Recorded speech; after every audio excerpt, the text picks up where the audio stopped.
ইফতারের টাইম অনেক বেশি বিজি, সব কিছু তো শেয়ার করতেই পারলাম না। যাই হোক, এটা এখানে কি আছে এখানে ভিজে ভিজে, এই কেন বাবা এটা ভিজে ভিজে কি? এই জন্যই তো বলি গাইস, গরু মাংস গরু মাংস সাথে বলছিলাম আমার ছেলে বাদিস। এখন এগুলো আমি পরে ঠিকঠাক করবো। আপনি আবার ঝুড়ির ভিতরে রাখতে গেছেন কেন? এমনি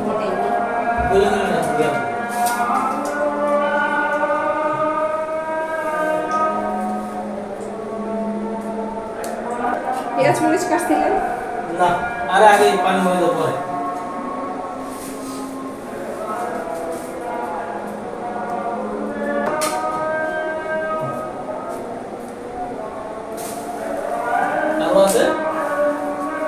থাকবে না, রান্না করলে থাকবে না। বসো পরে পানি আনেন নাই? বসো। এটা তো শরবত।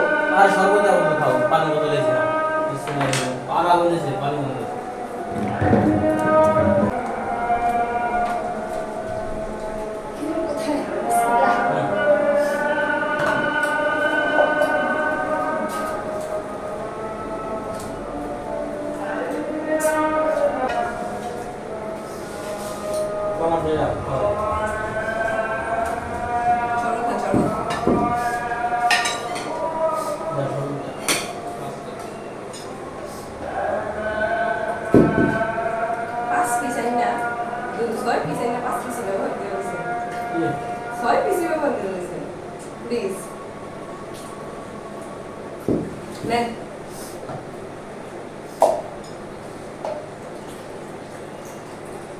কালকে আমি শরবত বানাইছি, অনেক মজা হয়েছিল। আজকে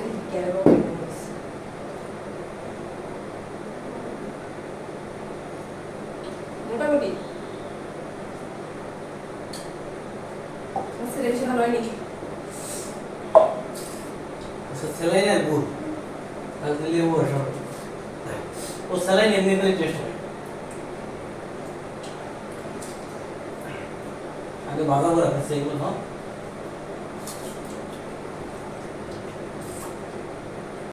ওই দিন কিয়ানের বাবার অনেক বেশি খারাপ লাগতেছিল, মানে তার ঠান্ডা লাগছিল, যার কারণে সে তেঁতুলের শরবত খাইছে, কিন্তু কোনো লাভ হয় নাই, অবস্থার উন্নতি হচ্ছে না।